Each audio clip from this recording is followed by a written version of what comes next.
et bienvenue à ONUMAG. Dans cette édition, le déplacement du représentant spécial adjoint du secrétaire général de l'ONU en RDC et du commandant adjoint de la force à Béni et à Bunia. Des détails dans les news. Également dans cette édition, le recyclage des ordures de la MONUSCO en compost et d'autres produits d'usage courant. Par qui et comment? Rendez-vous dans notre rubrique Est-Éco. Comment mettre un terme aux conflits persistants en Ituri et stabiliser davantage cette région?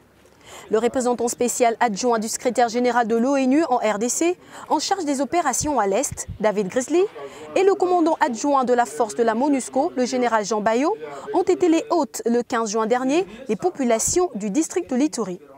À Aveba et à Geti, les deux responsables onusiens ont échangé avec la population civile. Objectif: interagir avec cette dernière sur les problèmes sécuritaires dans la zone et dégager des pistes de solutions. En fait, on a plusieurs choses. On va continuer avec l'action militaire en soutien de l'armée congolaise, mais aussi sur le côté civil, on va favoriser, comme c'était dit, le programme de DDR. Le gouvernement a déjà lancé ce programme. On a un dispositif pour soutenir ça. On a déjà mis plusieurs personnes à Aveba et Geti pour continuer ce programme, de diffuser les messages aux combattants, de se rendre, de rendre leurs armes et d'entrer dans ce programme. Aussi, on va augmenter notre présence pour aider dans la protection des civils. À noter qu'à Bunia, le commandant adjoint de la force s'est rendu à l'hôpital de la MONUSCO, où sont internés les blessés des attaques des FARDC contre les miliciens des FRPI le 3 juin dernier. Les blessés proviennent autant des FARDC que du FRPI. Auparavant, il y a eu une entrevue avec les responsables militaires des FARDC. Nous venons ici pour coordonner nos opérations. Nous étions là avant le 2 juin pour appuyer, on va dire, un processus de désarmement volontaire. Nous étions aussi présents le 2 juin et le 3 juin pour coordonner les opérations. Aujourd'hui, nos actions se poursuivent, mais elles se poursuivent aussi avec une invitation à un maximum de combattants illégaux du FRPI de déposer les armes. Le 16 juin, la délégation s'est transportée de la province du Nord Kivu, plus précisément dans le Grand Nord. Depuis plusieurs mois, en effet, Béni et sa région sont en proie à une insécurité récurrente. Le représentant spécial adjoint et le commandant adjoint de la force de la MONUSCO s'y sont rendus pour trouver une solution et inviter les groupes rebelles à déposer les armes et à se rendre. À Sambuco, la délégation a trouvé un village refuge qui a accueilli, à cause de l'insécurité, plus de 7000 personnes. Je vois qu'il y a un besoin de donner une assistance à cette population pendant qu'ils soient déplacés. Donc je vais demander aux collègues concernés de faire le nécessaire pour une assistance humanitaire pour cette population aussi. Mais ils étaient très clairs. Ce qu'ils cherchent, c'est la paix et la sécurité. Kamango a constitué la prochaine étape. Ici, contrairement à Sambuco, la situation est tout autre. La paix règne depuis plus d'une année. La population est beaucoup plus contente, beaucoup plus orientée vers l'avenir et beaucoup plus orientée de rétablir les institutions locales. Et je crois que ça est indicatif. Qu'est-ce qu'on peut attendre si on peut achever la paix dans les régions touchées, soit par le FRPI, soit par le ADF. Depuis le 18 juin dernier, l'ONU-SIDA a entrepris à Goma une campagne dénommée « Connais tes droits ». Une campagne pour la lutte contre la propagation du VIH-SIDA et d'autres formes de discrimination dans les deux Kivu. Lévi Chizubu Mutombo est chargé du programme ONU-SIDA au nord et au sud Kivu. D'ici 2015 et 2020 plutôt, on veut atteindre ce qu'on appelle les objectifs 90-90-90. Cela veut dire 90% des personnes vivant avec le VIH connaissent leur statut sérologique. Ça, c'est le premier 90.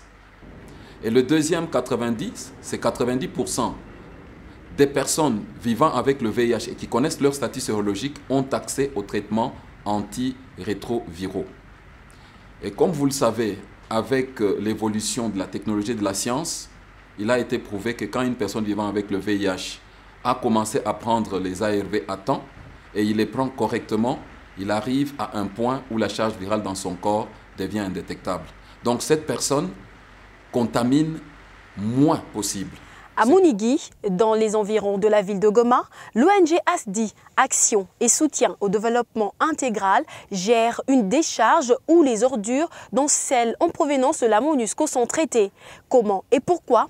Élément de réponse dans notre rubrique Est-Éco. Quant à moi, je vous dis au revoir et vous remercie de votre attention.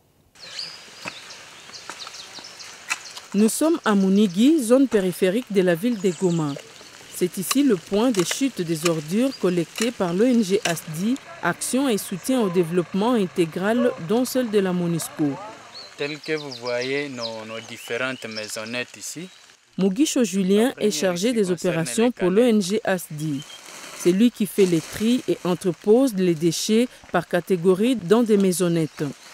Ainsi, canettes, métal, bouteilles en plastique, bouteilles en verre et autres déchets plastiques sont chacun disposés dans son local. La maison ici, c'est le réserve des sachets plastiques. Nous les mettons dans les sacs après triage pour l'amener aussi au centre d'encadrement de nos femmes qui fabriquent des chapeaux, tels que vous la voyez, qui fabriquent des sacs à main. Vous en verrez de l'autre côté et fabriquent même des soupes là, sont là. Et les sachets sales servent à la fabrication des pavés. Les pavés. Avec cet objet, les sachets plastiques hors d'usage auront au moins servi à quelque chose, car abandonnés dans les sols, ils sont particulièrement nocifs pour ces derniers car difficiles à se désintégrer. Pour leur recyclage, ils prennent une autre direction, celle de l'association des femmes vulnérables basée à Mounigui. Il y a les sachets bleu-blanc, par exemple comme ça. Madame Gloria s'occupe de ces femmes au sein de l'ONG ASDI. Elle nous donne un aperçu de ce que devient le plastique ici. Nous tricotons différentes choses. Donc, il y a les petits sacs pour les mamans. Nous avons aussi les bonnets pour les hommes. Il y a aussi les chapeaux de cette forme. Il y a les porte-téléphones. Il y a des mamans qui y mettent les téléphones pour porter. Nous avons les sacs pour les femmes. Et ce que je porte, c'est pour les hommes. Nous avons aussi les porte-clés. Et enfin, nous avons les soupes-là. Les sachets qui sont en lambeaux comme les restes qu'eux laissent, nous en faisons le pavé. Donc on peut utiliser ça soit pour la route, soit dans la cour. Et puis c'est durable. Jusqu'à présent, nous ne vendons pas. Mais nous montrons pour les gens qui ont la bonne volonté d'appuyer l'œuvre de maman. Mais la finalité sera de vendre. Les matières plus malléables servent à produire du compost. Ce produit est utilisé dans un champ qu'exploite l'ONG ASDI, toujours à Mounigui. Qu'est-ce qu'on y cultive et pour quelles raisons? Jean-Pierre, manager de l'ONG, explique. Ça, c'est notre compost que nous amenons. Ça, c'est notre champ d'expérimentation. Et avec ça, nous produisons. Nous avons des objectifs. Les feuilles va alimenter nos porcs et les patates douces, c'est pour l'alimentation des hommes. Et là, il y a des pommes de terre. À l'époque, on pensait que pommes de terre seulement, on pouvait avoir seulement les pommes de terre à Kibumba. Et nous avons expérimenté ça ici pour montrer que nous pouvons aussi avoir des pommes de terre ici. Et ces pommes de terre, nous avons l'idée d'emballer ça et amener ça à Kinshasa, là où ça va nous payer un peu. Ces champs, c'est uniquement pour les handicapés. S'il n'est pas en mesure de travailler, il utilise un membre de famille peut travailler pour lui. Et les produits, ça sert à la scolarisation maintenant de ses enfants.